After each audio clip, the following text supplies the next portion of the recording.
You ever hear someone say that trees or plants aren't conscious because they don't have a brain? Or how about when somebody tells you that an ant is less valuable than us, or that so-called pests like birds or bugs don't share the same intrinsic worth as humans? It's one of those statements that people throw around like it's a settled science. Like, no brain, no awareness, end of story. But it's not. Because like I say, it's just an opinion. If 1,000 scientists all agree with one scientist, that doesn't mean it's factual. It just means that they agree with his opinion. Settled science just means laziness in most cases. It wasn't worth it to them studying it, so they stopped. Either there was no funding for it, or it just was boring to them compared to quantum physics or whatever. So more or less what they do is they let their opinion weave through learning like it was fact. Or in the case of early science, it was forbidden because nothing could be greater than man according to the church. You need a perfect example of that. There's plenty of them out there, including Da Vinci.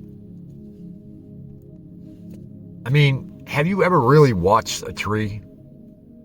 The way it stretches itself into the sunlight, the way its leaves shift with the day, or how its roots will curve around obstacles, whether above ground or underground, like it knows exactly where it's going. You get a sense that something is happening there, not just a reaction, not just some automatic process, something deeper, something alive. Now, we all know that trees are alive. How is it that we don't believe that they have any form of consciousness just because they don't have a brain? They're self-aware. They know to turn within the light. They know to spread nutrients to their family, their other trees, their saplings. See, we've been taught to believe that consciousness only exists where there's a brain. That if you don't have thoughts like a human, or words to explain yourself, you must not be aware. But that's pretty narrow definition of what it means to be alive, isn't it? Because like we just said, we all agree that trees and plants are alive.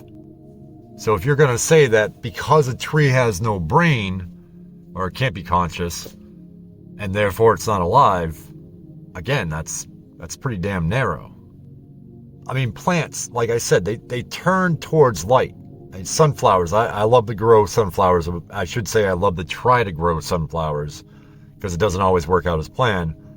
But I watch those grow, and when they grow and when they start sprouting in their heads and they turn and I watch them, I sit there and I just watch them turn with the light. It's amazing.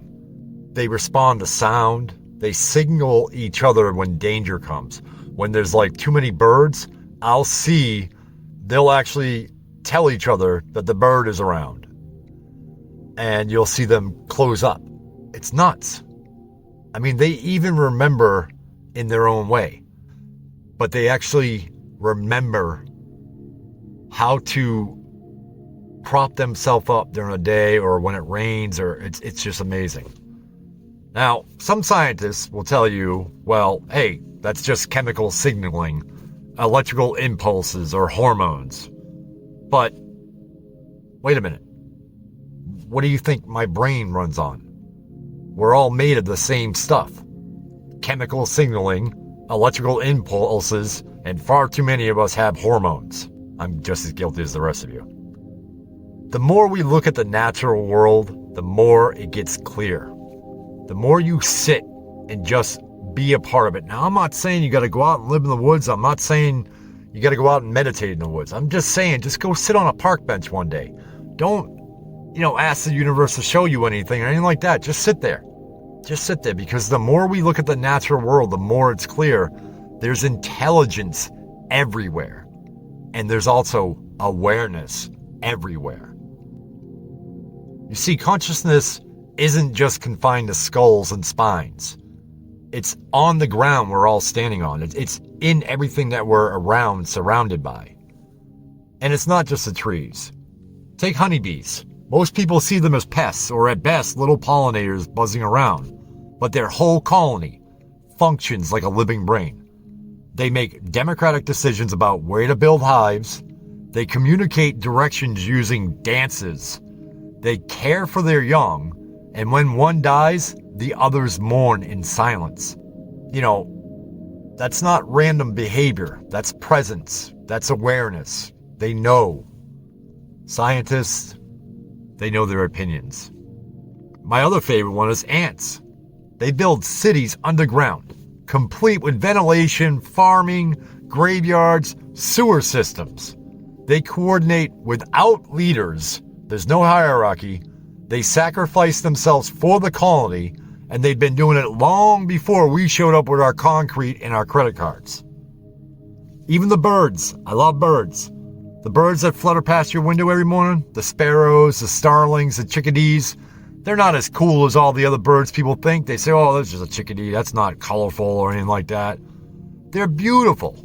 They know the patterns of each season. They sing to each other. They recognize faces. Some will even bring gifts to you if you feed them. They're all part of the same system. There's awareness in these beings. There's awareness in everything. It may not be the kind that speaks our language, but it speaks its own. And through behavior, through connection, through instinct, that looks a whole lot like wisdom if you're willing to watch it closely enough. And when you start seeing it in that way, something shifts.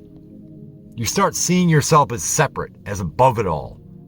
You stop thinking of trees as objects and you start feeling them as your family. You start realizing that you are nature. You are not just walking through this world, you are woven into this world. That's where the real connection begins. That's where your higher self starts telling you things. When you see that the grass under your feet and the wind brushing against your face might actually be conscious too, not just in the way you've been taught to recognize, you start treating life differently. You start experiencing the experience differently. You slow down. You listen more. You touch things with respect. You notice the space between moments. Because suddenly, life isn't just happening around you. It's happening with you. And here's the beautiful part about all this. If consciousness can take root in something as still and quiet as a tree, or move through something so small and persistent as an ant, or ride the wings of a bird that sings to the sun, then imagine the kind of awareness waiting inside of you.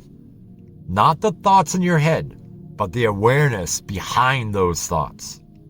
The stillness inside you that's been there all along, my friends, just waiting to be noticed. So listen, maybe trees don't need brains to be awake. Maybe we don't need more thinking to be awake either. Maybe we just need to be still and look around and understand that we're not the only ones thinking or talking or feeling. Maybe what we need is to remember that we're all a part of this, whatever this is, but we're all a part of it. That our breath is borrowed from the leaves, that our steps are cradled by the soil, that our thoughts rise and fall like the weather, just like everything else. Because when you see yourself in a tree, and a tree in yourself, you stop asking if it's conscious. You feel that it is. And that's the moment you remember. You were never separate. You were never alone. Welcome home, brothers and sisters. I love you all. Walk in light. Go hug a tree.